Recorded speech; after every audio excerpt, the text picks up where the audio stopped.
Okay, you're on, David. Thank you, and welcome everybody to the Roy Branson Legacy Sabbath School. My name is David Larson, and I'm working with Monty Butler and Forrest Howe and Bronwyn Larson to bring this to us together today.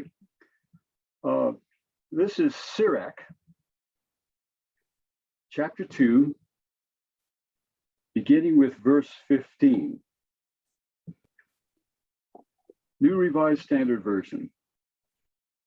Those who fear the Lord do not disobey his words, and those who love him keep his ways.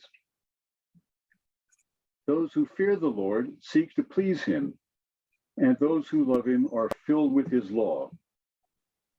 Those who fear the Lord prepare their hearts and humble themselves before him. Let us fall into the hands of the Lord, but not into the hands of mortals. For equal to his majesty is his mercy, and equal to his name are his works. Equal to his majesty is his mercy. Dear God, thank you again that we can come together. Thank you again for these reminders of your mercy. We don't find them very often in the cluster of world religions, but in Judaism and Christianity and Islam, we find that. We realize that we need mercy in all of its ways, as forgiveness, as power, as generosity to others. And we hope and pray that being together today will enable us in those directions. Thank you again, too, for Doug Morgan. In Christ's name, amen. Welcome back to Doug Morgan. Thank you. Thank you. It's great to be with you once again. Yes, this is the fifth and sadly last time you'll be with us for this series. I hope that you will become a regular member of the faculty of the Roy Branson Legacy Sabbath School. So we have people who return often enough that we consider them faculty. Last week, we ended up the discussion not yet having reached the question of exceptional cases. Is it possible to make an exception to the rule of nonviolence? Or can a pacifist make an exception and kill? Are there opportunities, are there justifications for that? And I hope to get there, and I plan to get there, but I thought I'd have a little fun first, and that is this. Doug Morgan, where were you in June of 1972? Well, I believe that I was in Lincoln, Nebraska. And if it was a weekday, I would be laboring in the mill at Harris Pine Mill, factory work. Really? Did they have a Harris Pine Mills in Lincoln? They did. I didn't know that. Yeah. So you would have been working there you're saying at this time of the day, during the week, you worked at Harris Pine Mills? Well, yeah, not on Sabbath, of course, but during the weekdays, yeah. So I think that was, go ahead. yeah. Correct, yeah. So did you go to school in the morning and then No. Well, June, no, you said June, Oh. so that's already summer for us. Yes. I know. Yeah. I mean, at the very end of May, we're done. Right. So. Okay. Thank you. Do you know where? However, go ahead. No, no. But there was also the part-time in the afternoon after school. That's true as well. Anyway, they don't have the factory there now, right? No, they don't. It's long gone. Long time. So, do you know where I was in June of 1972? Oh, I mean, I would guess that you were in college, but beyond that, I don't know. Oh no, In June of 1972, I graduated with my Doctor of Ministry degree from Claremont. Oh, my. So Wow. I think I was the first Adventist to get that degree. Jerry Davis had gotten the Doctor of Religion before, but Claremont led the way on that, changed it over to Doctor of Ministry. And I think I was in one of the first classes there and one here. But here, this is the reason I bring it to your attention. Here is the project I had for that D-Min degree. And this is a title: Christ and Culture in Paradox, the Attitudes of Seventh-day Adventist Clergymen in the United States Toward Participation in War. Oh, wow. So it's sort of related to what we've been talking about. Absolutely. This was right in the middle of the Vietnam War, 1972. I should not say the middle. It actually began in 1955, but toward the end of the Vietnam War, which ended in 1975. And there was a lot of commotion in society and in the churches about the war, and also within Adventism. There was unease about non-combatancy. There was a feeling that non-combatancy, a feeling in some quarters that non-combatancy was too militaristic, too deferential, that it did not allow for people to protest particular wars, and that the war in Vietnam was such that it should have been protested entirely, and that we should not have been so willing to go into the war, even as medical people. So in that context, I decided to do a study of what the Adventist ministers in the United States thought. And more importantly, I wanted to know if there were any correlations between what they believed on war and what their beliefs on other doctrines were. And then I also wanted to know if there were any correlations between what they believed on war and their personal characteristics, such as age, location, education, and so forth. So I had 30 pages of statistics at the end, which I can't understand now. I've forgotten all that, but this, I finally went through it and reread it tonight or yet last night, because I really had forgotten what I had written that far ago, 50 years. And this is what I came up with. That is, there was strong support for non-combatancy in the clergy of the United States among Adventists. Secondly, though, it was stronger among the older ministers than among the younger ones. And secondly, it was stronger among the less highly educated ministers than among the very highly ones. And it was also stronger among first generation Seventh-day Adventists than among those whose families had been Seventh-day Adventists for some time. Now, I think those were the most important characteristics of those sorts. Now, there were some issues about correlations between doctrines, and Reinhold Niebuhr had said that pacifists are perfectionists. So I asked a lot of questions to see who were perfectionists and then who were pacifists, and there was no correlation there, none at all. And I think that's one of those cases where people think there ought to be a correlation, but there really isn't. I'm thinking of people like followers of John Calvin who believe in predestination. A lot of people think they're going to be fatalistic and quietistic and passive because God has determined everything that will happen. No, it's just the opposite. The Calvinists have been amongst the most vigorous, I almost said vicious, vigorous people in the world. Some cases. Yeah. So what one thing, also Adventism, people think, well, because you believe the second coming is soon, you wouldn't have any interest in building institutions. No, we do. So there are these theological paradoxes that occur now and then. Okay. So then I wanted to put all of this into some kind of interpretive framework,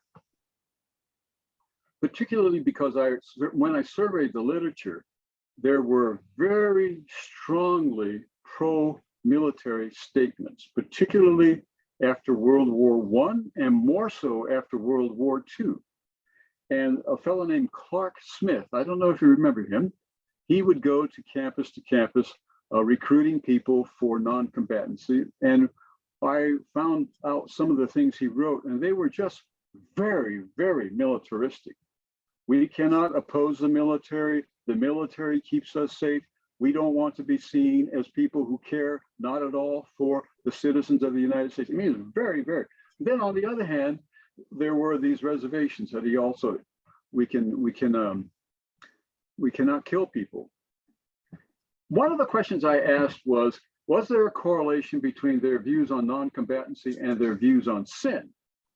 And it turns out there was a correlation between those who viewed sin as a particular wrongdoing, who favored non-combatancy, and sin, who believed it to be a more general state in which we're all caught up. And they were less favorable to non-combatancy. I almost had the feeling that Clark Smith's view was, this is an exaggeration. Okay, this is an exaggeration. It wasn't his view, but the feeling I had was Clark Smith was ready to have us do everything, right up to having the rifles in our hands. But we were not to pull the trigger, because at that point we sinned. So it's this very particularistic notion of sin that was most prevalent on that. So now, by chance, I was walking through the cemetery at Montecito here not long ago, I guess a while ago actually, and I happened across the grave of Clark Smith. And so I had memories that came back to me about that. But when it came to the interpretive scheme, one scheme I explored was the one you use. That is, these differences are to be accounted for historically. They represent different times. But I found that in the Vietnam War era, these contrary statements were in the literature, and that I couldn't put all of these pro-military statements in the past. They were very much in. So then I tried to get at it sociologically. And I used Robert Merton's notion of manifest and latent functions. And I argued that the manifest function of non-combatancy was to avoid killing, but the latent function was to escape from the horrors of war. So it had that kind of, well, I really wasn't satisfied with that. So I finally decided to give it a more theological view. And I used Richard Niebuhr's typology of Christ and culture.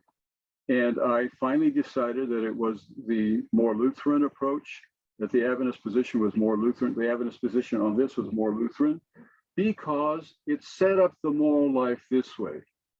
On the one hand, we have these very real obligations to the community, and they are God-given obligations from which we should not shrink in any way.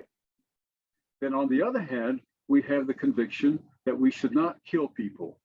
And somehow we're going to have to work out some compromise between these two.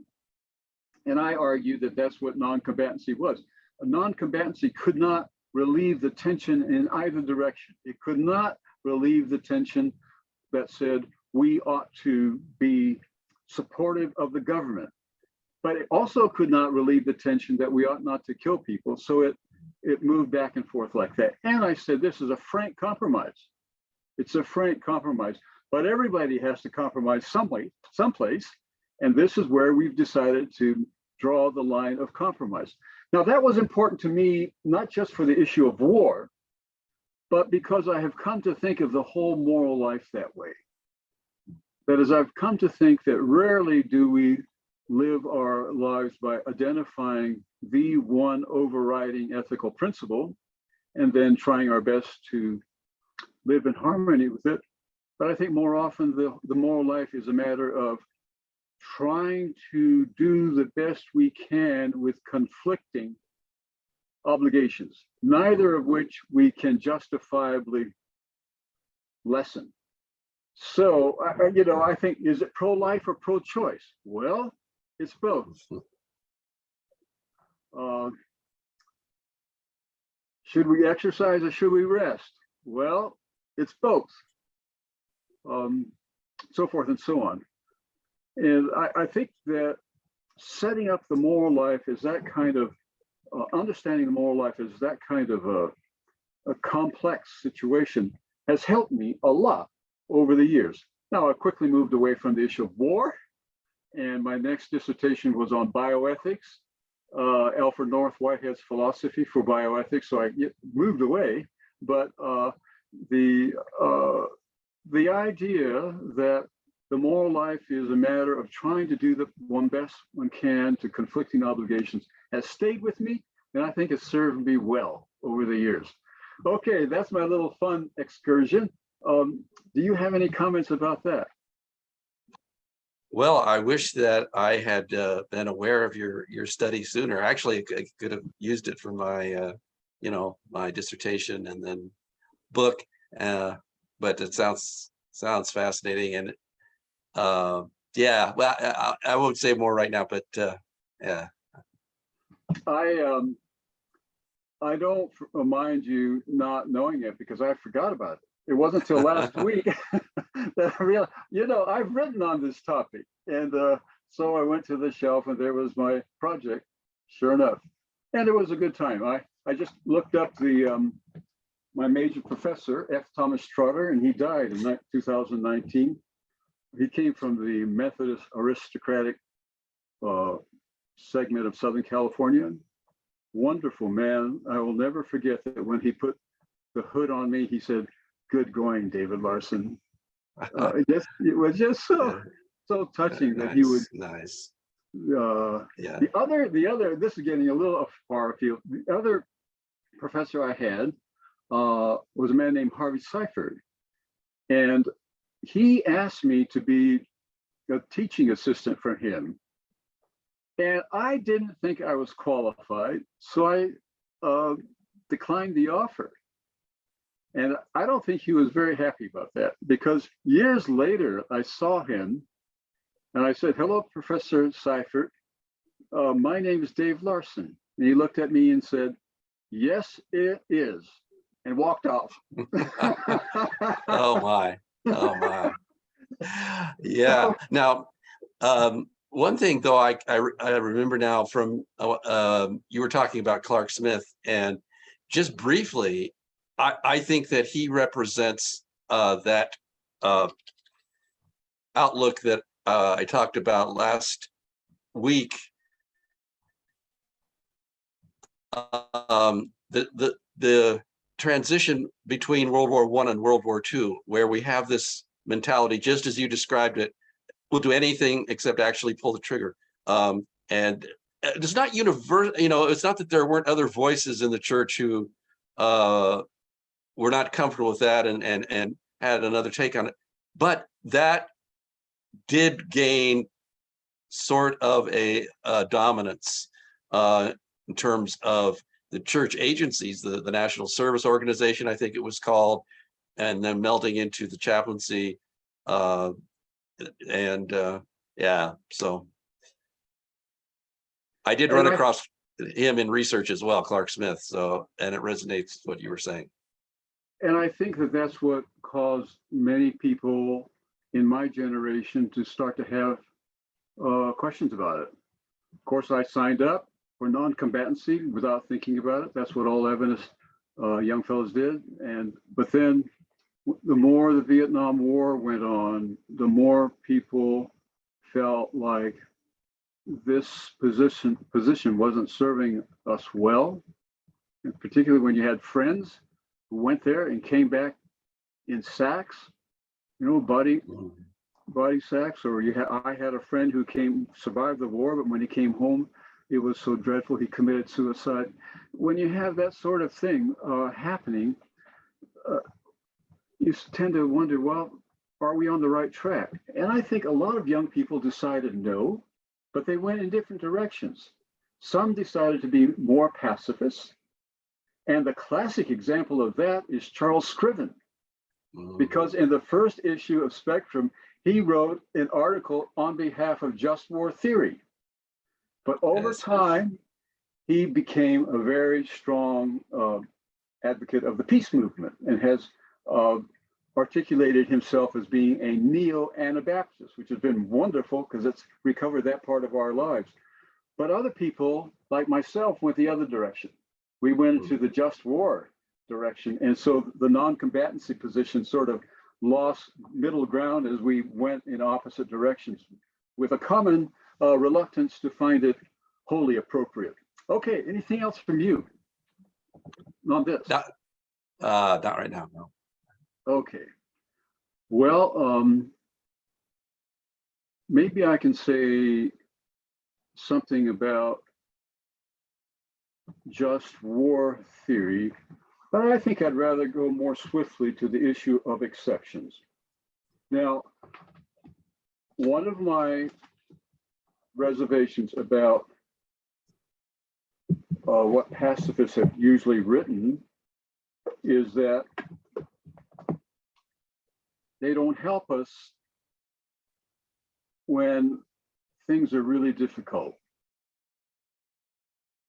And I have come to be more charitable, I think, on that front by thinking of people in that school of thought as people specializing in preventive medicine.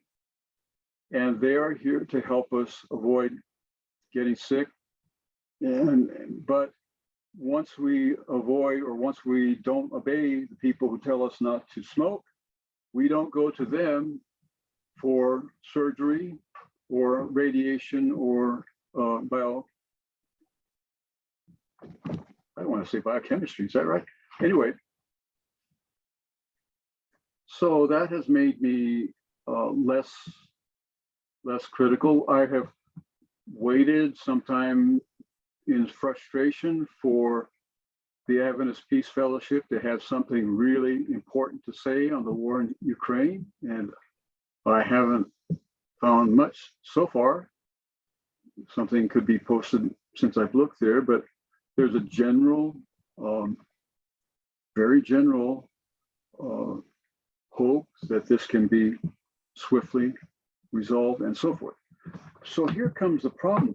This I have here, Miroslav Volf's book, and I think he's as influential a theologian as we have today. He's at Yale now, been there for a while. And before that, though, he was at Fuller Seminary, and those of us at Loma Linda got acquainted with him.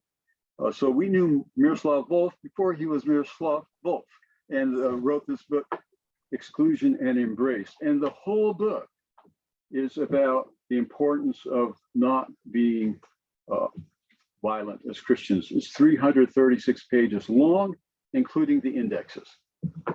But these are the final words, the second to the last paragraph on page 306. That's the final part of the text. And I'd like to read it to show what I find not so helpful. After 300 pages of promoting the nonviolent point of view, he says this: it may be that consistent non-retaliation and non-violence will be impossible in the world of violence. Tyrants may need to be taken down from their thrones, and the madmen stop from sowing desolation. Dietrich Bonhoeffer's decision to take part in an attempt to assassinate Hitler is a well-known and persuasive example of such thinking. It may also be that measures which involve preparation for the use of violent means will have to be taken to prevent tyrants and madmen from ascending to power in the first place, or to keep the plethora of ordinary kinds of predators that walk our street from doing their violent work. It may be that in a world suffused with violence, the issue is not simply violence versus peace, but rather what forms of violence could be tolerated to overcome a social peace that coercively maintained itself through the condoned use of unjust violence. But And this is his conclusion here. But if one decides to put on soldier's gear instead of carrying the cross, one should not seek legitimation in the religion that worships the crucified Messiah. For there, the blessing is not given to the violent, but to the meek. Well, that's powerful, I think. And yet, after 300 pages, he basically says, well, my argument as a whole has to be undone in the last paragraph, or second to the last paragraph. And secondly, he gives us, and this is where I'm most concerned, he gives us no criteria to determine when those exceptions are appropriate.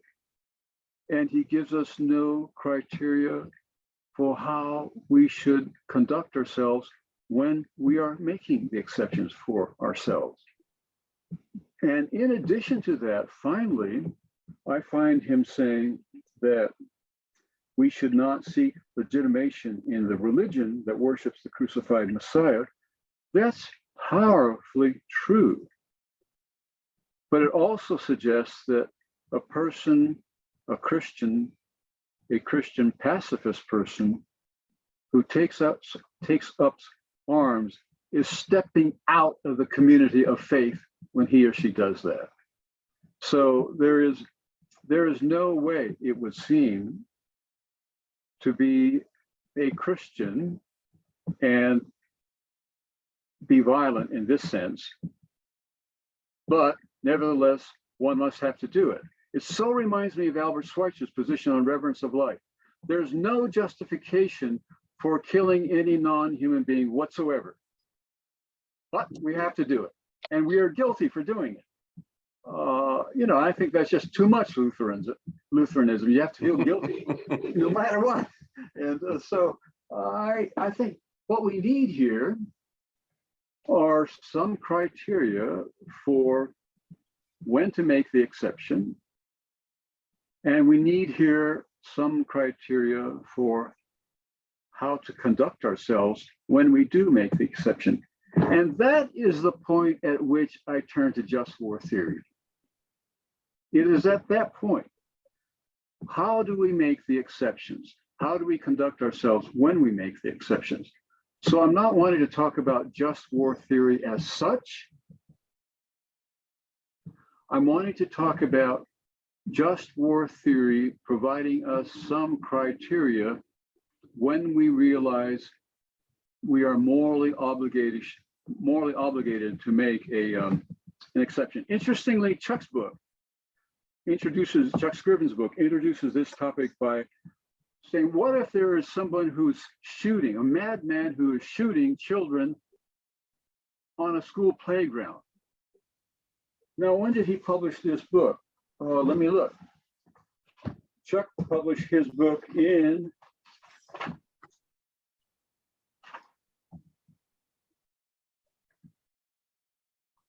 1988. Since then, we have had many schoolyard shootings, just as he anticipated there possibly could be. So he was prescient in that regard. Chuck's way of dealing with this is to say we should not be legalistic about nonviolence. We should realize that nonviolence is for humanity and humanity is not for nonviolence. And therefore, that gives us an opportunity to make an exception. But he doesn't provide any criteria either for when we should make the exception and for how we should conduct ourselves when we make the exception.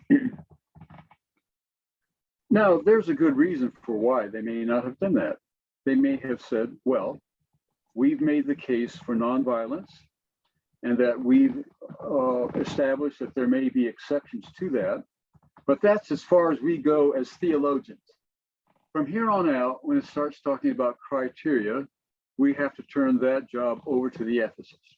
And, you know, that may well be the case. So if that were so, I just wish they had said that. Oh.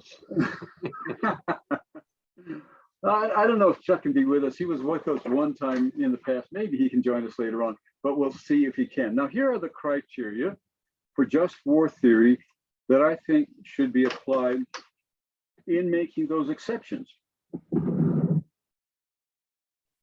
Parenthetically, I think the term just war is an oxymoron and we should never use it.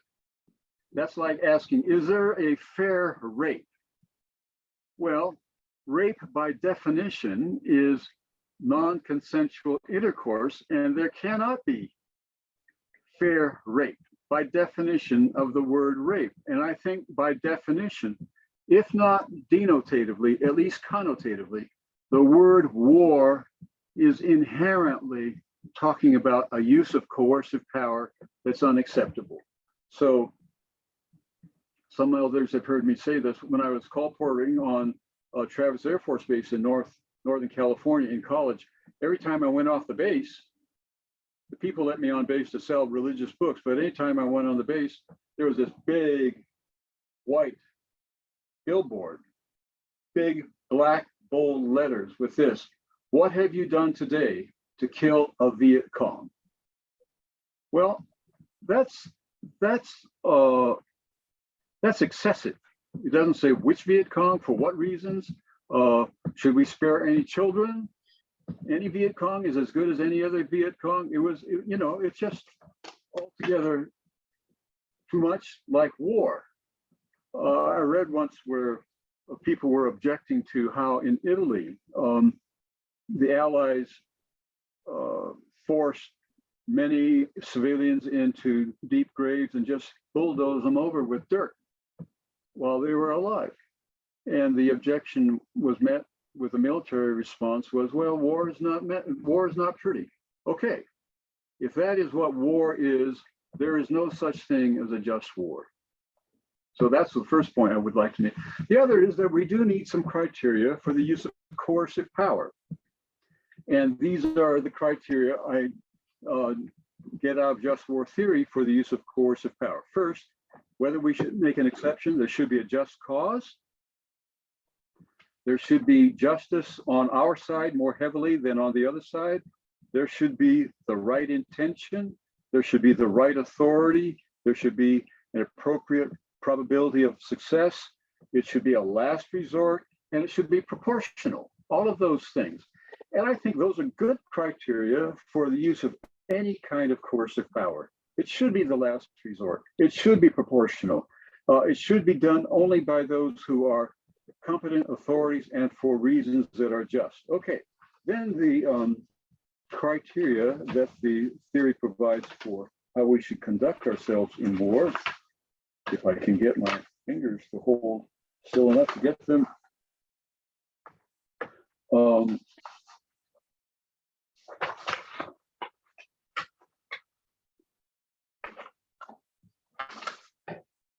Okay. One is we have to make a distinction between military and non-military targets. Very hard to do in kind of warfare. We wage, and there are these facetious comments that we aimed at the military target. Unfortunately, we killed 100,000 people as a side effect. Well, the war should be conducted proportionally. The war should have a military objective that's specifiable, and there should be a fair treatment of prisoners of war, and there should be no use whatsoever of nuclear or biological weapons. That's just ruled out. Then more recently, they have added reasons for the best way to end a war, and they have to do with, you have to have a good reason for ending a war. There has to be a reasonable vindication of the rights that were violated in the first place. You can't leave people worse off than you find them. If you know, it'll prevent that. There must be a right intention. There must be public declaration and authority. You just can't stop fighting and go home. You have to say we've stopped for this reasons and we are going to stay stopped for these other reasons. And there needs to be a discrimination between what happens to military and civilian people on the other side. And again, the terms of proportionality, the terms of concluding the war must be proportionate. I've heard people ask, when did World War II begin?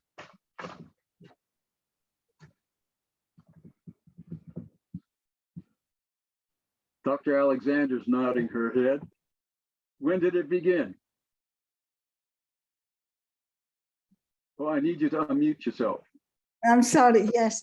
Well, I don't know if you're asking a date, but it started way before the actual battle started. It started with the apathy of Europe, or even I would say the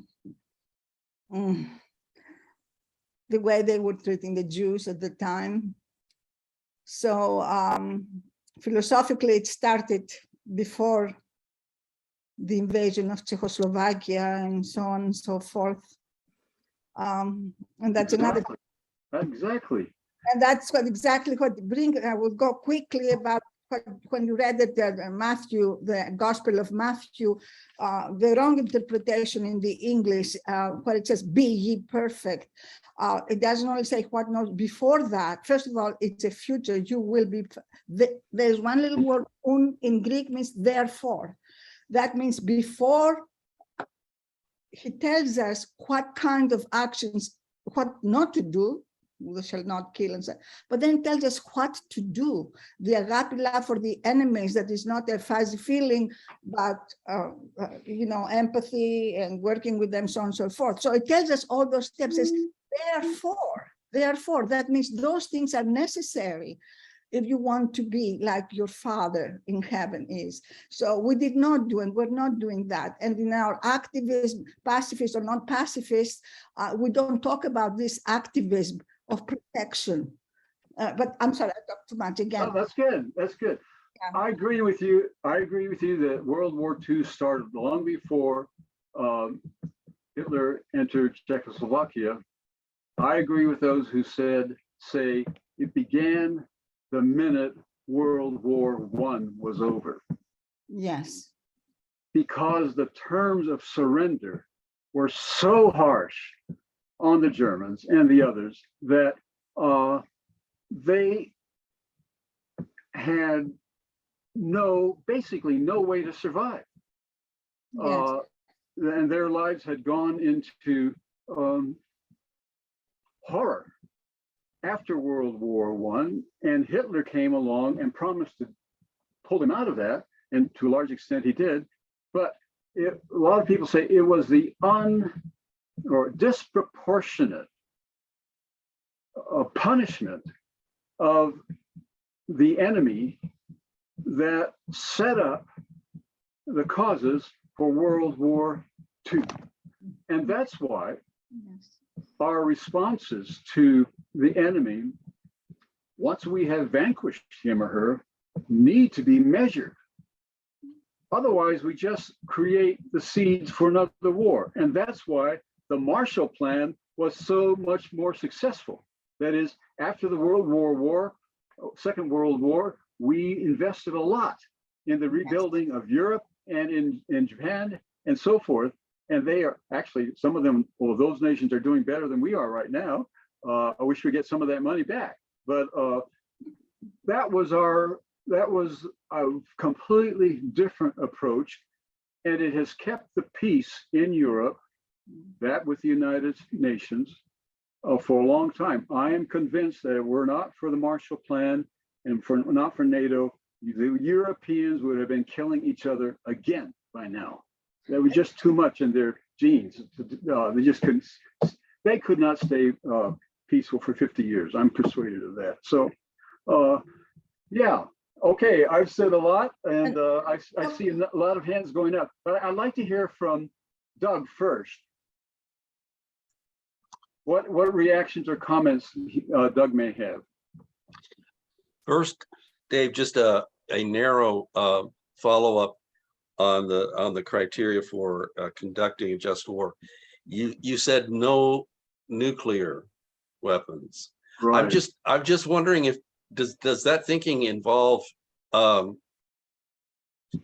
making and stockpiling and preparing as a deterrent? I mean, obviously that's the argument, and it arguably has prevented us from an all-out nuclear confrontation.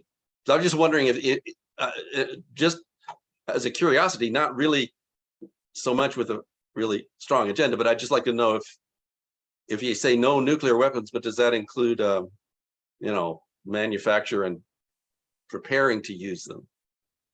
Well, two responses. I noticed that Wolf says that we may have to not only make an exception, but we may have to prepare to make an exception and create whatever weapons we might need for that case, in that case. But to your specific question, I don't know. I need to look that up. The logic of the case would seem to be, if you're not going to use them, don't make them.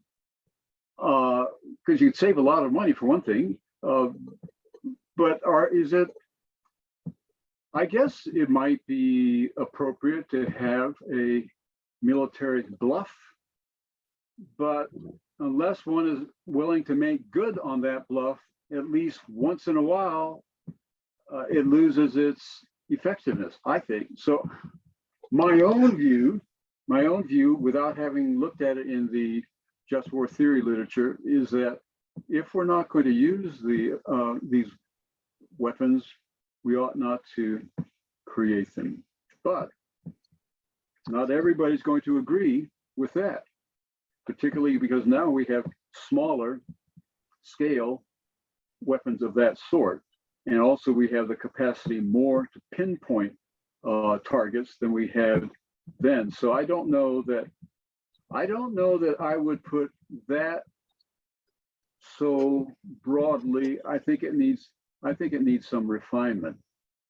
But Okay. there are people who call themselves nuclear holocaust, nuclear pacifists. There are those, yeah. Go ahead. Well, my broader line of thought, and I think that I would just mention it here, and then others that have their hands up, they'll have opportunity to come in. But I think one area of weakness in our Adventist heritage is that we haven't thought about this enough from the standpoint of the church and its vocation as it relates to the world. And there is Chuck Scriven says we're neo-Anabaptists. So that's to ground the whole discussion in that question of, are we as followers of Christ, is it our primary responsibility to manage and influence the actions of the nations in terms of a short-term calculus anyway, or is there a sense is it our primary task to think about what does it mean to be a faithful community followers of Christ? How that community then engages the wider world is a whole nother question. And there's some very interesting and challenging problem areas there that we might talk about. But that's, I think that is kind of a foundational thing for me, a standpoint from which to talk about the issue. Well, I'd like to respond to that in a very positive way. I think the difference between the Mennonites, let's say, and us on this is that they are proactive in their development of peace strategies, and they consider the promotion of peace a priority, very high priority, maybe their defining priority. And so, but we haven't. For us, this has been a way of dealing with a problem we were facing. And so we haven't dealt with. I should have said one other thing about my project. I should have given it a Marxist interpretation, because it turned out that the decisive variable was how practical people thought each of the four positions were: combatancy, selective combatancy, non-combatancy, and pacifism. And it was the practicality of each of those options that drove the conviction, the conclusion. But these were all clothed in theological discourse.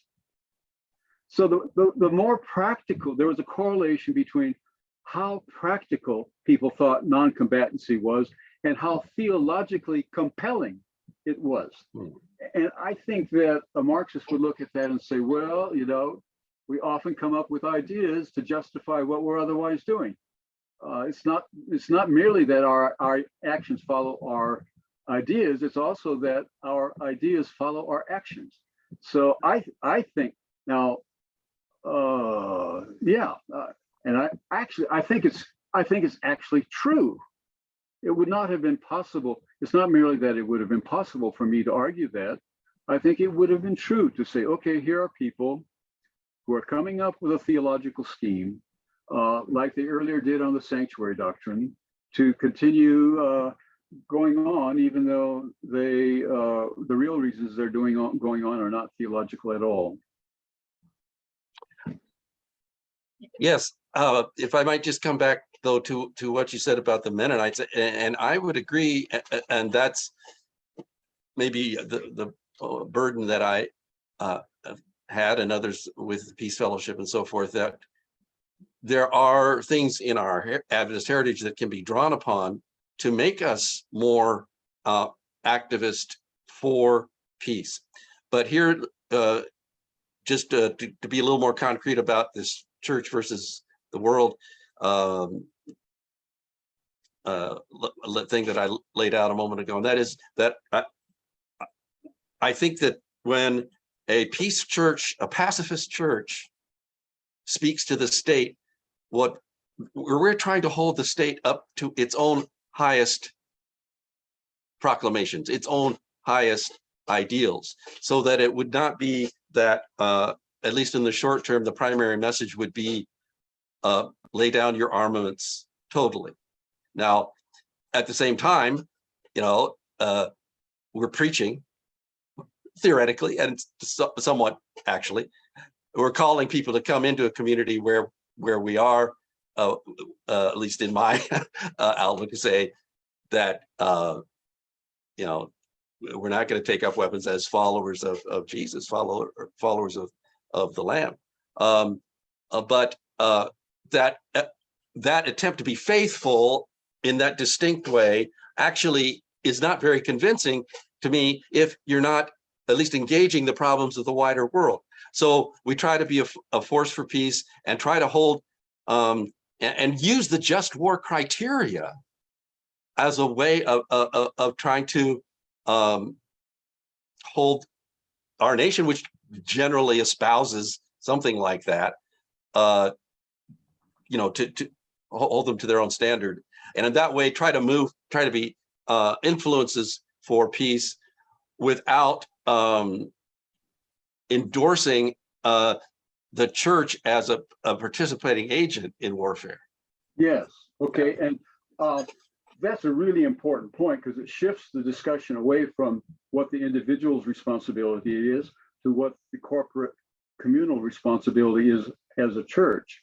And it also suggests, as Yoder argues, that I think persuasively, that peacemaking begins within the community, and we need to model how to resolve conflicts without resorting to violence. One last story. I was once sitting next to John Howard Yoder at a lunch for some reason, and we got to talking about Chuck Scriven's book. And he really liked it. He spoke so highly of it. It was just, I wish Chuck could have heard him, because he was just as complimentary about that book, and not just in a general way. He had read the book and he had studied it, and he knew what it said, and he was just pleased. And I was proud to be an Adventist because I was a friend of Chuck Scriven. But he said, we should not have published it. But I said, what do you mean? He said, well, it was published by Herald Press, which I think is a Mennonite press.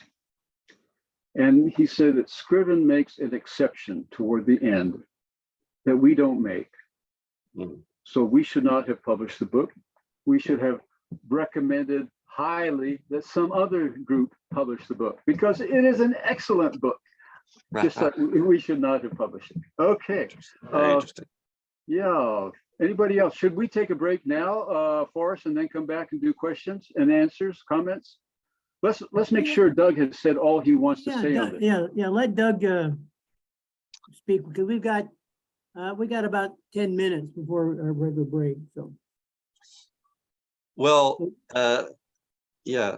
Or would you rather just take the break now than make your presentation afterwards? Or? Yeah. Well, there was no set presentation on my part. Okay, that's fine. But yeah. Now, so I guess, Dave, the exceptions. Now, it's not that I am really inviting a problem because these can be very difficult to respond to if you pose a specific scenario or something.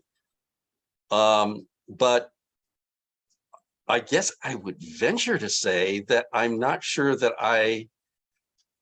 and now I'll just throw in a disclaimer. I'm a mere historian. I'm not a theological ethicist, but I'm not sure that I'm clear to say that there is some kind of exception that can theoretically be legitimized, based on our attempt to follow Christian teaching and be faithful to Christ. Well, a couple of things.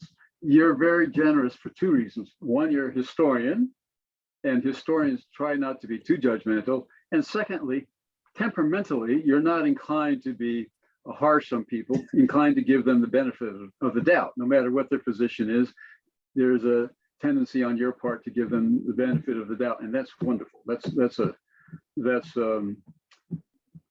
something very helpful. I'm pausing because there was something else I wanted to say along these lines, but I can't think of it right now. Anything else? Well, I just mentioned about Bonhoeffer. Now,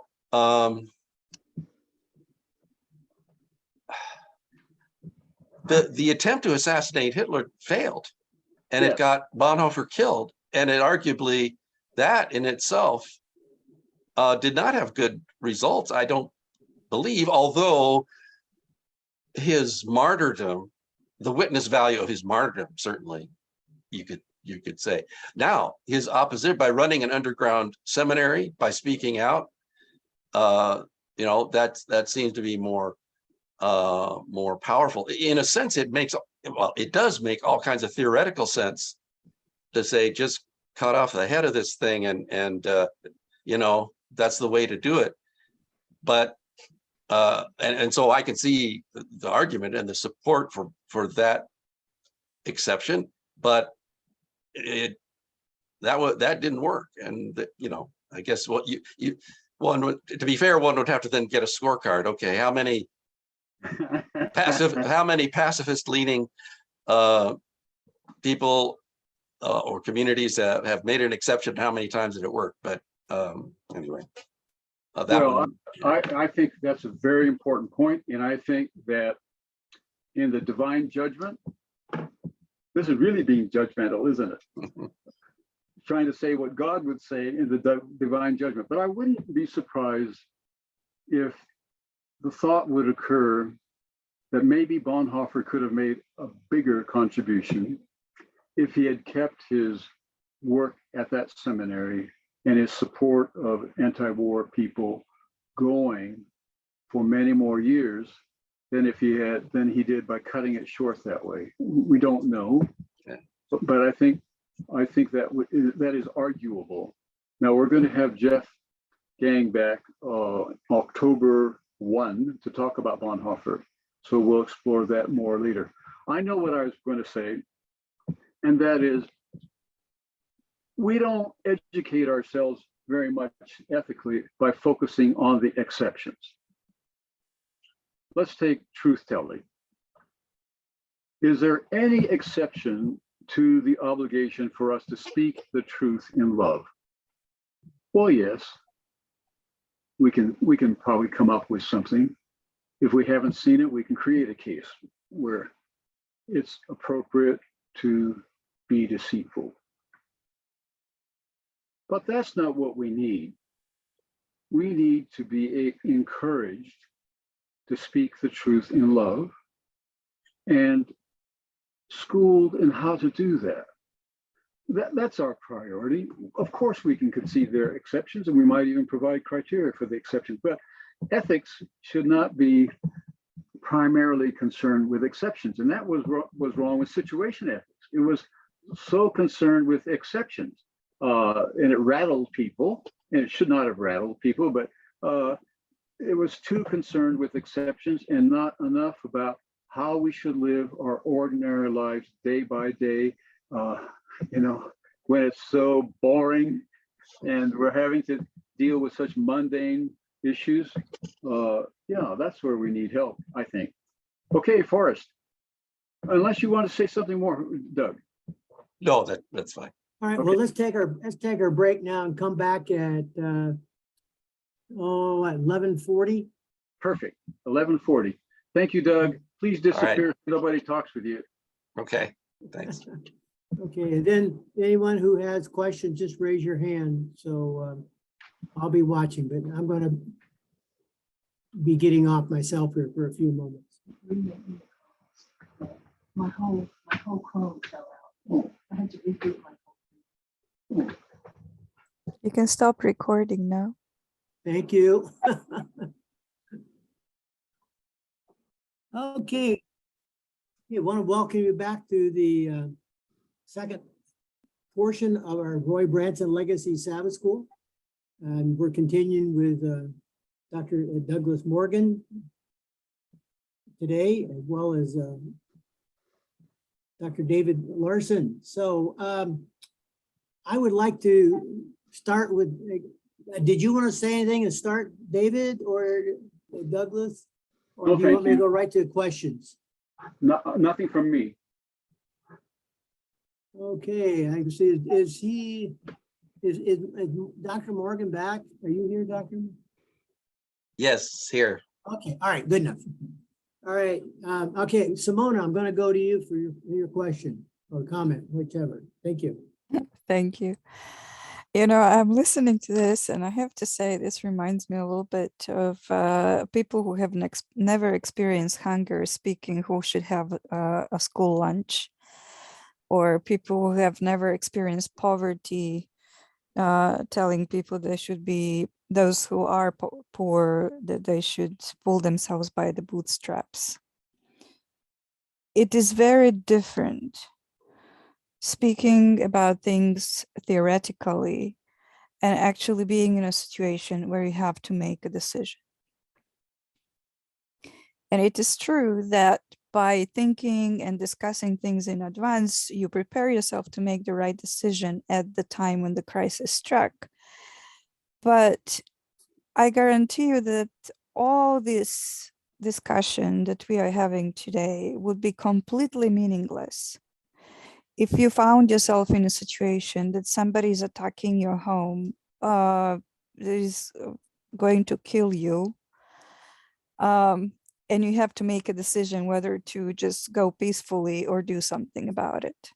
So from that point of view, theory is nice, but practice is always going to override theory. I'm going to go back to that quotes that David, you mentioned about Miroslav Volf. I think you probably misunderstood what he meant. I think what he meant by not stepping out of that people should not give justification for war. He probably meant, and this is something that is unfortunately very common, is that usually when you have a conflict, people are trying to use religion as some kind of justification for whatever they're doing, and usually both sides do it. And I think he was speaking against that. We have seen church leaders basically giving justification for war. For example, right now in Russia, justifying what Russians are doing in Ukraine and so on. So I think that's what he was talking, that there should not be justification, religious justification for the violence of war. And I think it's a very, from my point of view, war is like fire. You know, it's very easy to start. It is impossible to control, and it's very difficult to end. And every single war has to end in the same way, by those two sides getting to the same table and making some kind of discussion.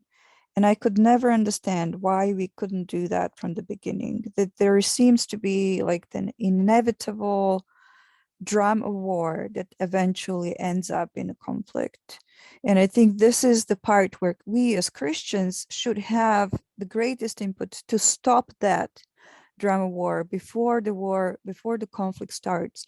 Once it starts, I think every single person should have the right to make the decision how they should respond. Thank you. Okay, David or Douglas, would you want to respond to Simona? Yeah. Only to say I appreciate her comments. Very helpful. Thank you. Yes, I appreciate the comments, and I don't think that there was a question or anything to respond to. Okay, all right, thank you. I'm now going to go to Peter. Peter? Well, I think, Forrest, you're ahead of me. Well, I moved myself back because I'm going to let you go first. You want to position yourself in strategically. No, it's a matter of courtesy for my colleague. Oh, yeah, bless your heart. Well, I have a question first for David and a comment in regard to one of his statements. First, the question is, do you believe that there is a situational ethics or not? Just a quick answer, yes or no? Or do you want me to, are you wanting a response from me, Peter? Yeah, it's just a short answer, yes or no? Well, I can't give you a short answer, but I'll give you as short as I can. If by situation ethics you mean what Joseph Fletcher wrote in the book Situation Ethics, no. A comment in regard to your statement that you should not produce weapons if you don't use them. I submit to you that there is a good reason for producing weapons, and one reason is deterrence. The weapons, especially the nuclear weapons, can serve as a deterrent. And they're serving for almost 80 years a strong deterrent, because they are so powerful and their effect is so destructive that even the United States that produced first these nuclear weapons, atomic weapon, didn't use them. There are some people that are advocating in favor of using the nuclear weapon during the Vietnam War, but the United States didn't do that. And as one of the Roman saying, I think it's very wise, They said, si vis pacem para bellum. If you want peace, you have to be prepared for war. And in regard to deterrence, let's talk about a practical example. If you know that your neighbor is very well prepared to answer you and to overwhelm you in case if you start a quarrel with him, you don't start. Then deterrent is a good reason for producing, having these weapons, even if you don't use them. Now, I have a question for Doug. What is the position of the Adventist Church in regard of just or unjust war? Is there a position that the church has a position or no? Back in 1985, I believe it was, thereabouts, Elder Neil C. Wilson made a statement at the time of the General Conference, I believe, about the nuclear arms race. Now, and it was in the mode of we as Christians should do as much as possible to minimize and not simply be. I'm going on a very hazy memory here, but the general gist that it is a subject of Christian concern and something that must be spoken to, the proliferation of nuclear weapons. And this was at a time when you had the dispute over mid-range weapons. I remember a cartoon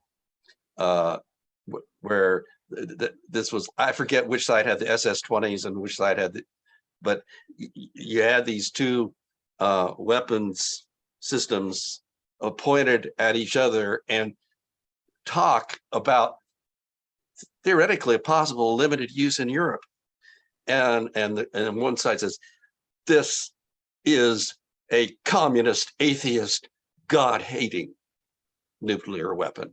And the other one was, this is a democratic, peaceful, Christian nuclear weapon. And the poor little people of Europe down there, Lord save us.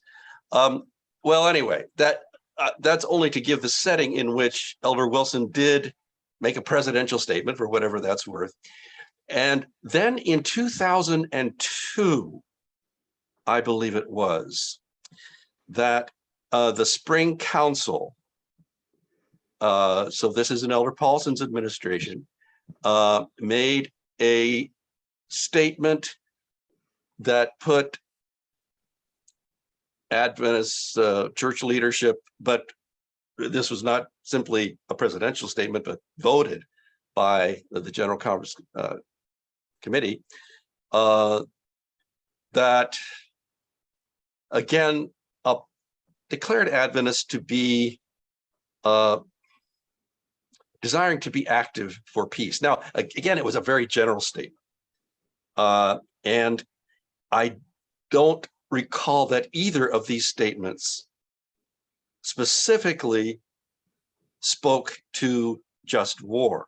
So after I've taken several minutes here, I may not have an answer to your question, but the reason I thought that they might be relevant is that they did give some Adventist expression to feeling that we as Christians and as Seventh-day Adventists need to express ourselves in favor of peace, not simply by our own non-combatant ethic, but by trying to use our witness, our influence in favor of peace among the nations. Well, if I get from your comment that basically the church doesn't have a very clear position in regard to this, is that correct? Well, I don't think that there has been a pronouncement about the church is willing to bless war under certain conditions and so forth. No, I think that probably would be a very difficult thing to say. But in terms of positioning the Adventist Church, in terms of questions of a ultra-violent world, in terms of weapons of mass destruction and so forth, those statements have been made. And I have a comment in regarding to the Vietnam War. We discussed about that. I think it will be very helpful to understand why the United States fought the war in Vietnam. At that time, when the war started, the world was divided in two camps, communist camps and capitalist, led by the United States. And there were two prevailing theories at that time that supported the entry of the United States in the war. One of them was called zero-sum game. And the other one was called the domino theory. The zero-sum game argued that if the capitalist camp is losing one country, that makes the camp less powerful, more vulnerable to the spread of communism. The other theory, the domino theory, argued that if one country is falling to communism, the other countries will follow.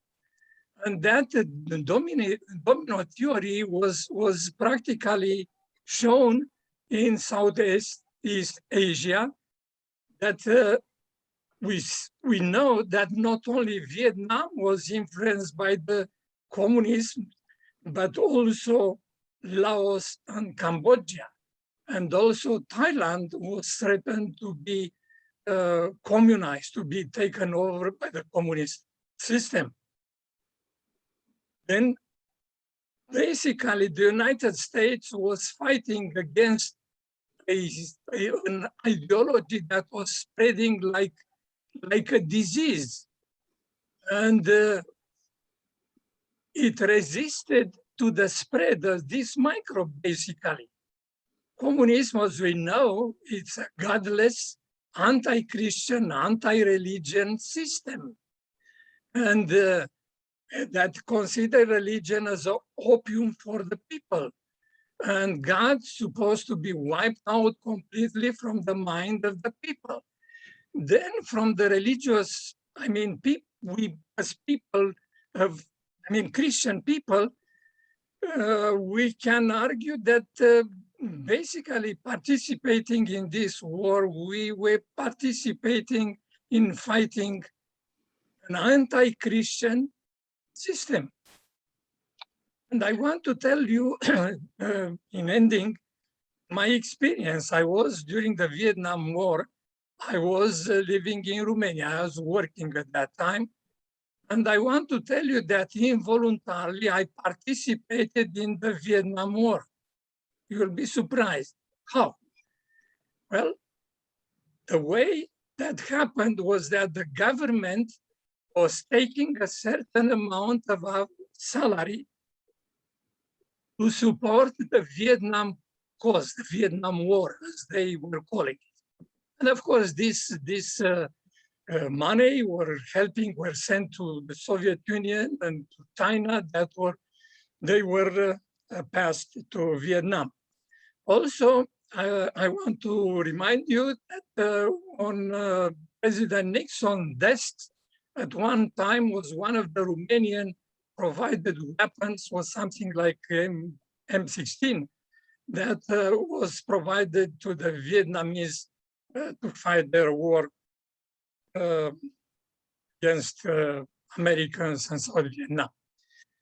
And, this situation, participating in war, it is not a simple problem to decide.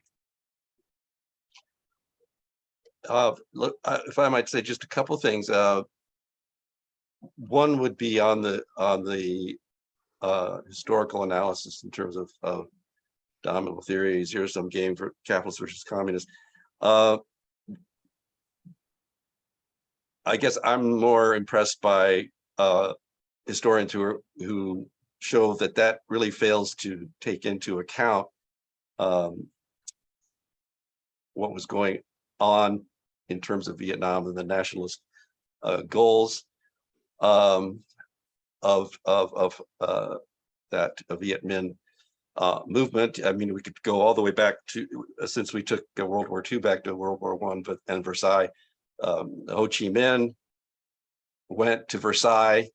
He was just, you know, he didn't really have legitimation, and they sort of laughed him out, didn't hear him. But he wanted Woodrow Wilson's self-determination for all people to apply to Vietnam under French colonialism, and then he did indeed decide to turn to Lenin in the aftermath of that. Now, of course, going much further into this is not something we probably can do very well, but I would just say that there's a lot of people would have a question mark as to that analysis. And then I guess I would also just have to say that I just don't accept that that followers of Christ are going to be engaging in warfare in the name of Christ. That really is a crusade, and I just think that's the essence of the Constantinian link between church and state. So a couple of observations there. Then you are in favor of Bertrand Russell that said better read than dead? I'm not speaking up for Bertrand Russell, because you can set up hypotheticals and you know, make statements like that, but I'm just saying that my understanding of what it means to be a follower of Christ means that we don't advance, that cause cannot be advanced, and if by violence.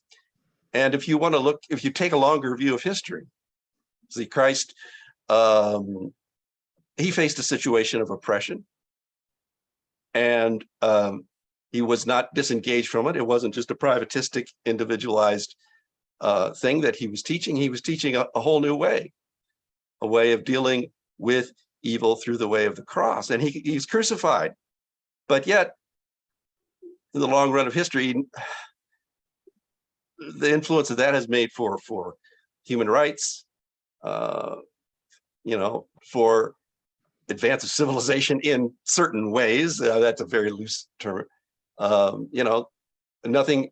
And so emperors and ideologies come and go, but that's why I'd rather stick with Christ, you see, even though it could be costly. So, yeah. Well, Jesus, because you mentioned him, he argued that if you'll be persecuted in one city, you have to run to go in another one.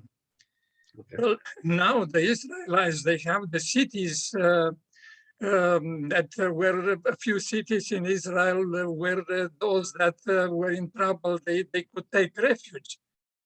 What about if there are no cities anymore where you can take refuge? What can you do? I don't know, Peter. I don't know that I can give you a good response on that one. You mean the cities of refuge have run out? There's no place to run. Yeah, I don't know. That's a. Well, this country is a city of refuge for those persecuted. Okay. Yeah. What about if there is no this country as a city of refuge anymore? Yeah. So again, it comes down to what is one going to put first? Our ability to calculate and what's going to save this country with a high degree of confidence that violence will do that. There's a belief in the redemptive power of violence that, you know, I think if you step back and take a little bit of a longer view, I'm not so sure it holds up. You might save a nation, but I think, in fact, we have been deeply corrupted by militarization, especially since World War II. So I agree with you, certainly agree with you. That's not, you can't be flippant about the stakes involved. And, but that's, I guess, what I would argue. Thank you. Well, I guess it's come to me now. Before I ask my question, I'd like to answer your question of when did World War II start? And I think my British friends have the best example of that. And that is like a cricket test. It started in 1914, and then there was that was the first inning, and then World War II was the second inning, and that went from 1939 to 1945. And John Maynard Keynes, in his book, The Treaty of Versailles, said at that time that that was going to bring on the next war sooner or later. Anyway, thank you very much for these views. And I have to tell you, I still struggle with this emotionally, because I said I came of age in the 60s when Vietnam was on, and it was a very real thing. Do I go to Vietnam? Do I stay home? Do I go to Canada? Whatever. I chose to register for the draft, but I got rejected, which I didn't fight too hard. But I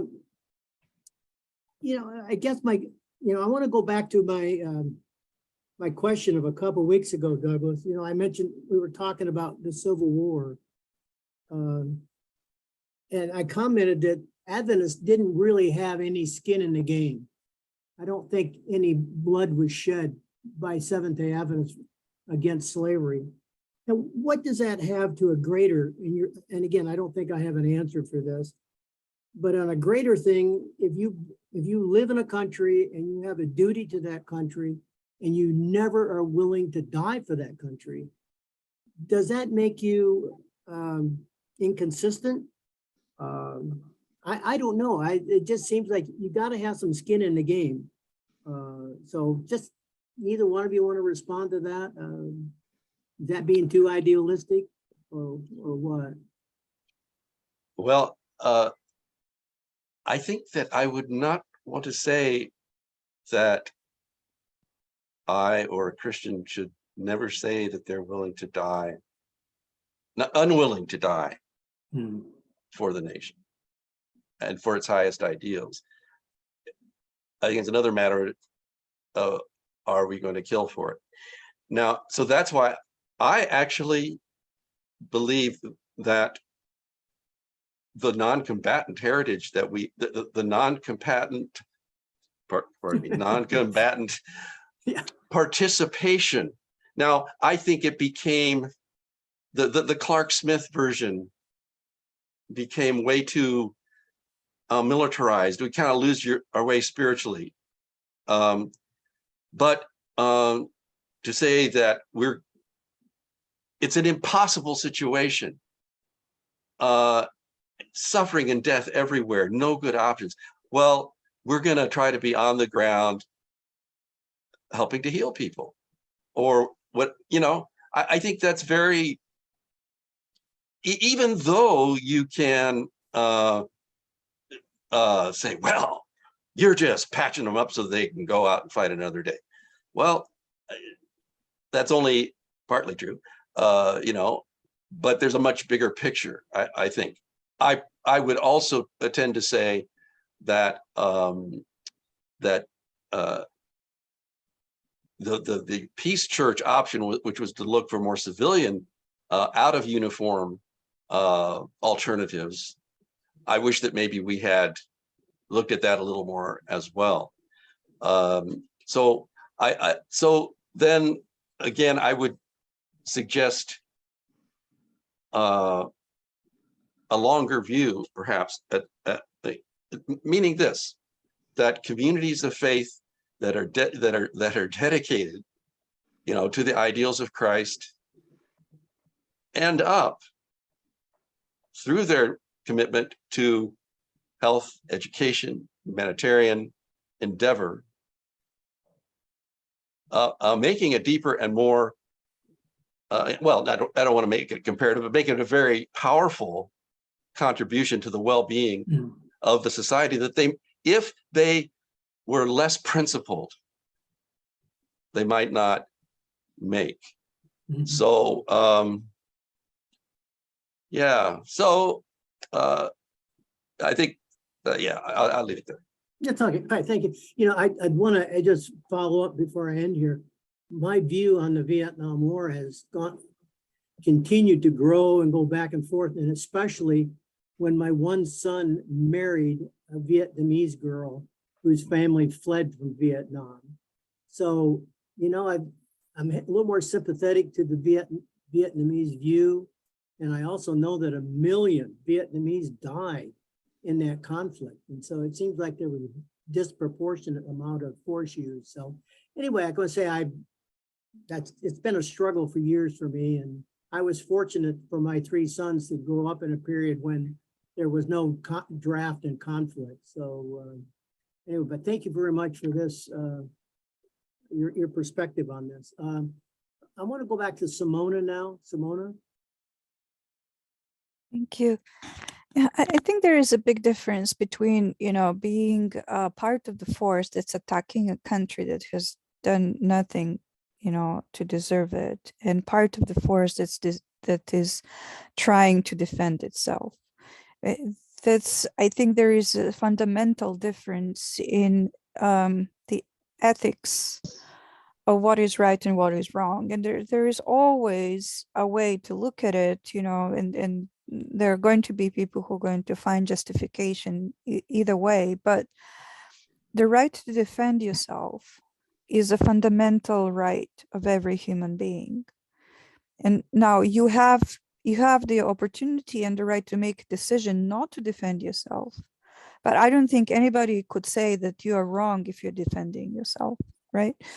Versus, you know, somebody is attacking your country, somebody is attacking your family, somebody is attacking your friends, whatever, you know, that is fundamentally wrong, no matter what justification they may have.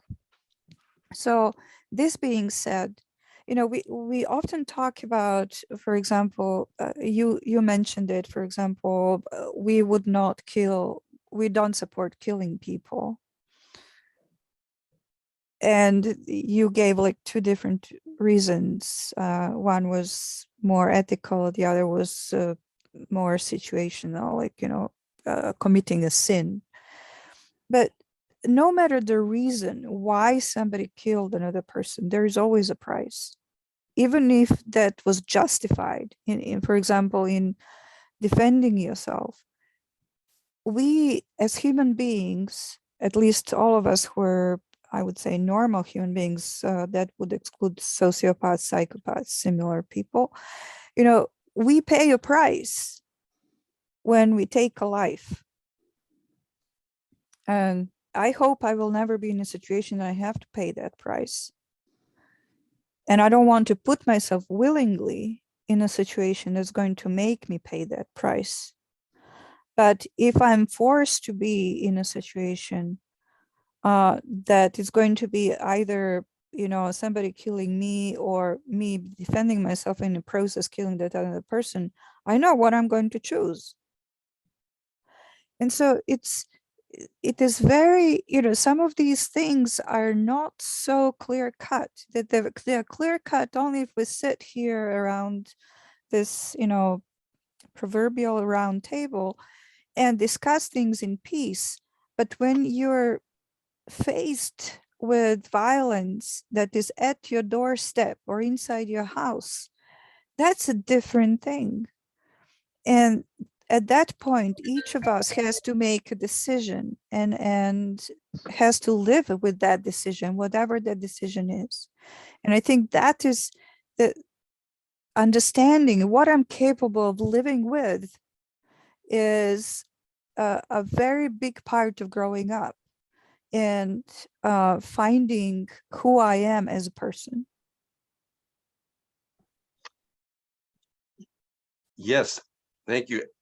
I think I would add to that that what I hope would be a value of this type of discussion and studying the question and, what does it mean to be Christians in the world, these types of issues, is not for me sort of parsing out judgments about oh, this will be wrong and that would be right, and that type of analysis. Such questions sometimes have to be addressed, but I think that there's that the formation of character hopefully is of some value, so that then if we do find ourselves in such a situation, our characters will have been shaped. And again, it may not, I would not want to be in a situation of dictating, well, this or that in terms of some kind of, like absolute either or, which kind of not a real likely occurrence, but it could happen. But to have our character, our orientation shaped through study, reflection, and so forth. I hope that would give some value. I'm not disputing the value of discussing this. I'm just saying that, there is a difference between theoretical discussion and practical solution that sometimes people have to make. And I think that we are going to be nice enough not to put the burden on those who had to make those decisions and try to tell them what they should have done. Because, it's very difficult to judge someone who has been in a situation that they had to kill another person to defend themselves. It is not, I have been in a war, I have seen it, I have experienced it, I have seen the aftermath of it. And it's a different experience. And frankly, if you haven't experienced it, you really don't know anything about war. It's all just theory and pictures on the screen, and it's not really an experience from which you can draw and you can understand what it actually fundamentally, in your gut feeling, knowledge of what war actually is. The thing that I remember the most from war is the profound sense of fear. It's something that never leaves. You live in fear day to day to day, because there is uncertainty that is so profound in terms of life and death that you, at some point, you just stop caring. That's what war is. It's a terrorism of the highest sort, because it keeps you living in terror for your life, for your safety, and for your future every single day. And I think that people who have not experienced war, they often have this war, what we call war hawks. These are people who have watched TV too much, and they see things on TV. They don't know this feeling that you live with day after day after day for years, that does not allow you to even allow yourself to plan for the next day, because you don't know if you're going to be alive. So that's a completely different understanding when you actually experience it versus people who just read about it or watch it or think about it. So these are two different worlds, and I think it's really important to make that distinction. Thank you, Simona. Thank you. Very much. Just a may I- minute, Anastasia. Okay. I got somebody else first. Sure. Then I'll come to you. Eduardo, welcome back. Thank you, guys. I miss you.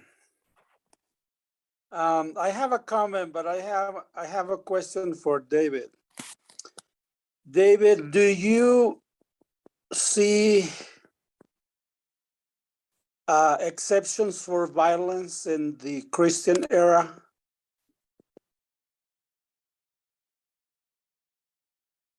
David? Okay, can you hear me? Yes. Okay, yes. But I should think that they would be very, very rare and that they should be guided by standards, sort of like we have in the just war theory that, of course, yes, to use Chuck Scriven's illustration, if we saw someone shooting children in a schoolyard and we could stop it by killing him or maiming him, of course to do it. Be better to maim the person, but if that is not going to work, one would have to kill him. And often when one tries to maim a person, that it turns out to be that one kills them anyway. But there are these moments when the exception has to be made, in my view. Okay, after Could 9/11. I follow that up though, if I can? This is not situation ethics, so I want to combine my response to you to my response to Peter. What I've just said is not situation ethics. The thing about situation ethics that I don't like is that it suggests we move into every circumstance neutral about it, and we decide then and there what to do. I don't think that. I think we move into a circumstance with a very strong presumption that we should act one way, and that only if we have a lot of evidence should we overcome that presumption. There's a very, very strong presumption against lying, very strong. But there have been times, and there could be times, when that very strong presumption is over. And so my reason for saying no to Peter, that I don't believe in situation ethics, is that it has not built into it that notion of a presumption as to we enter the situation with a presumption for peace. We enter the situation with a presumption for truthfulness. Now, maybe that presumption will be overcome, but it will take a lot of evidence to do that. David, I don't know if you remember that after 9/11, there were people asking the question, are you willing to torture a terrorist to avoid that another airplane hits the buildings? And Christians were answering in the positive. They are willing to torture anybody because the end justify the means. But Well, I think, I'm sorry, go ahead, Eduardo, I'm sorry. But I see that when Christ tells us you are going to be persecuted and killed and hated, I think he teaches that to take it over. I mean, do not resist it. Okay, on the specific issue of torture, I see no merit in it whatsoever. I think we will get more out of people if we treat them kindly and respectfully than if we torture them. Torture, in the first place, is ineffective, and secondly, it's wrong. It violates the notion of proportionality. Torture means that you're making someone feel pain out of proportion to what that person has done. And there is no, I can think of no justification for torture. Okay. My comment is that when we look to the 10 Commandments, we see church and state together. The state cannot deal with the first 4 commandments, but they can deal with the last 6 commandments, that is between men. If somebody kill another one, which is one of the commandments, the state intervene. So I think that we need to recognize that the states have some rights out of the religious mentality. for their survival, but we need to stay apart from the state as a Christians. As a citizens, I don't know how to deal with citizenship of the state, and not like Forrest said, we need to put some skin in the what, Forrest? What's What that? was the phrase? Skin in the game? What was the phrase you used? To have a skin on the game? Skin in the game. Okay. Yeah, I don't know, it's so difficult, but I think we need to differentiate between church and state, right? Okay. And do all not right, I'd like- confuse ourselves Okay. with these issues, which are very difficult. That's my comment. Okay, well, thank you. Good to have you back, Eduardo. I would now like to go to my good friend Anastasia. Oh, I've tried to be thank you so much. I'll try to be short. I didn't say it this time, did I? No, but I do, and please remind me. Thank you. You're doing such a difficult. Thank you. First of all, I want to say that Dr. Morgan, where are you there? To thank you so very much for your scholarship. And maybe you've been accused of many things, but I know that it's many times more dangerous to be a medic than to carry a weapon. Having said that, I personally believe that when it comes to genocide, and so on and so forth, I feel, and you can answer to that if we do not defend, I mean, after we do everything to try to save, that we're equally responsible. If not equally, we are responsible for the torture and so on of those people. My question, and I do struggle I would love to see God more intervening directly, but we know God works in different ways. Number one of my questions is both to you and to Dr. Larson and Larson. So first of all, I don't think it's true that people that haven't been themselves in war, they're cowards or whatever else. Of course, having been in situations makes us more aware. And I know you speak of conviction, and I'll try to be quick to try to say what I'm saying. What Dr. Larson read last time on Matthew, it really shook me up. I had read it before, but in the Greek, it's so much more, at least to me, clear about being Christ-like. And I think that's what Dr. Morgan is trying to show, that, to obey or to be Christ-like, and in the Orthodox, the theosis. And for that, in that text is, do not do this, but it says what to do, and that tense is a command, in which case is to love our enemies, and we have to figure out how to love it, and so prevent wars. So it's our fault if wars happen. And on the other hand, then it says, therefore, the next sentence is not just a command, be ye perfect. It's therefore, that means doing all this or trying to do all these things and believing all this, you will be becoming God-like, one thing. And it's very difficult. It's that we're sitting around, we try to, if we want to follow God's command, it's very, very difficult. And so we have to figure it out, how to I think that's what Dr. Morgan is saying, to do what Jesus commands us, at the same time to be our brother's keeper, in the sense of saving them if we can, and after we do everything else. My last, I will not say anymore. My question is this to Dr. Larson and Dr. Morgan about communal versus private.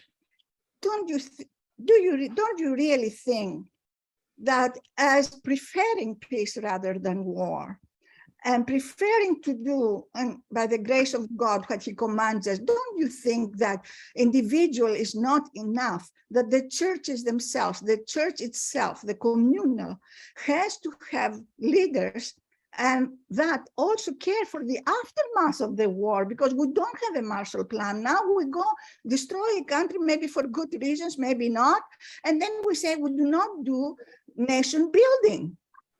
We go to Afghanistan, we head to or whatever, and we leave thousands and thousands of people that worked with us, and we do nothing to save them. So shouldn't we have leaders that promote? My husband still treats, as a clinical psychologist, still treats veterans from the Iraqi war. Shouldn't we promote that? Should we have leaders and mechanisms to really not only to try to, of course, to try to prevent wars, and I believe help those that are just wars, but to deal with the aftermath of those wars, especially those of us that support some of those wars. What happened to the veterans? Shouldn't we have something like a martial law or something? Thank you. Yes, thank you. Thank you. I appreciate so much, both of you. Thank you. And you're a blessing.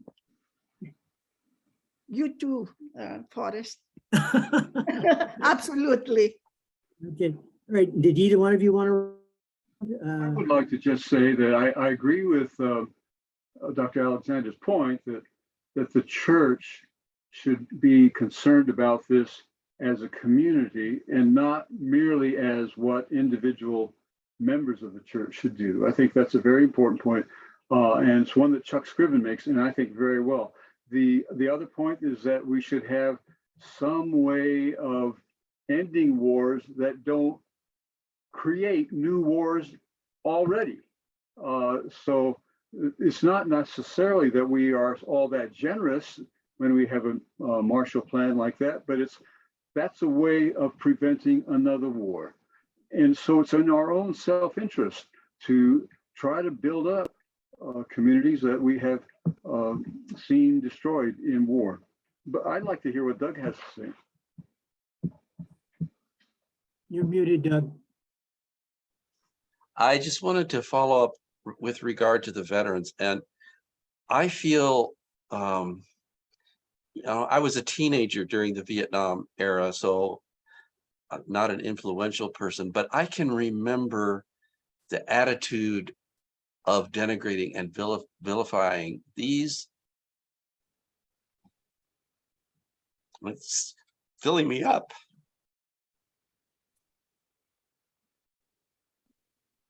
That was terrible.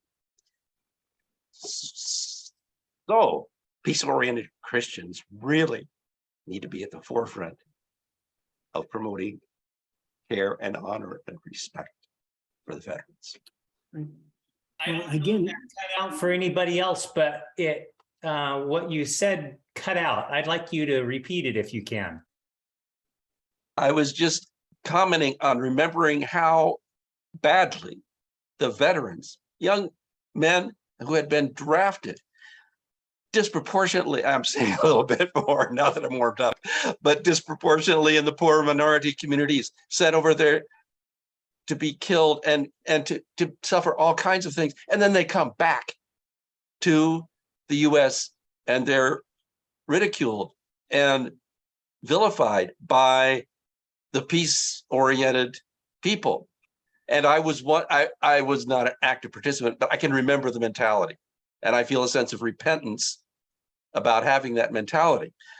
So that now, although I don't think as a peacemaking, peace-oriented Christian that we want to give some kind of like almost a sacred honor to the veterans, we should really do all we can to support policies and efforts to make sure that they are cared for and recognized for their humanity. And in many cases, you know,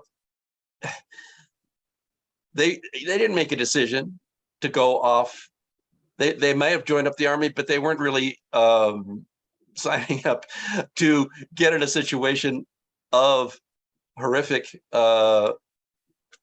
things in many ways. Okay, so that's basically it. I'll stop there.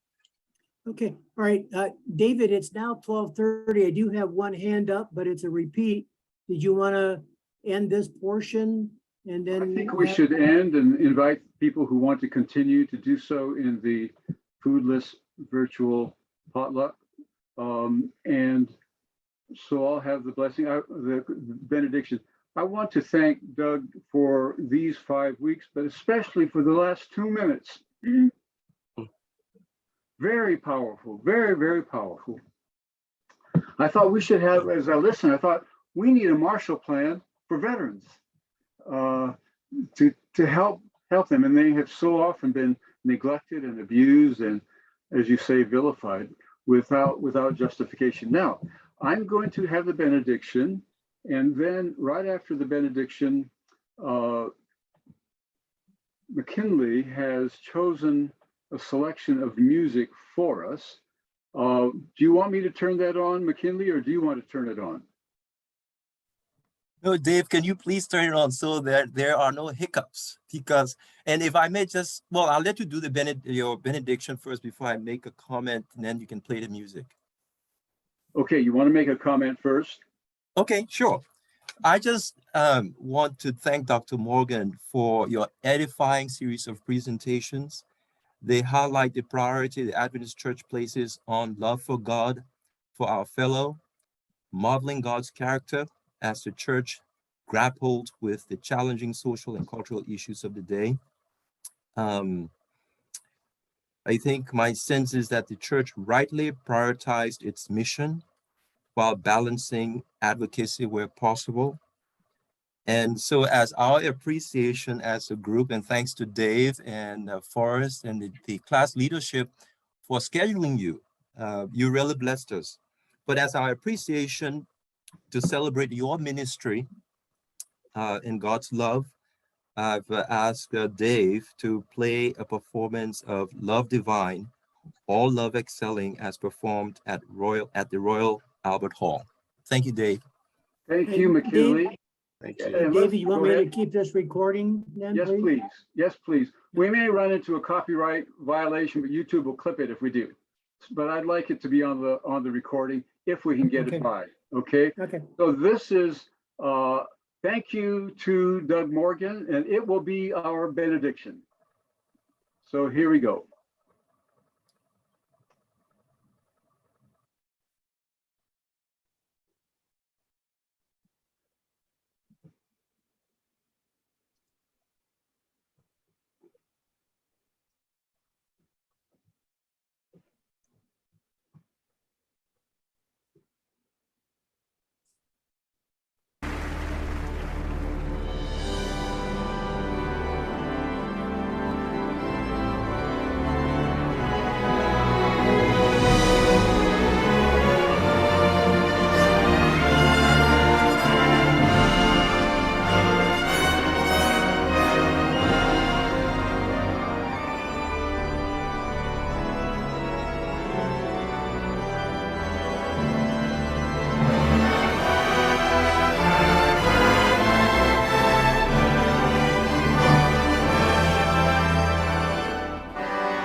Amen.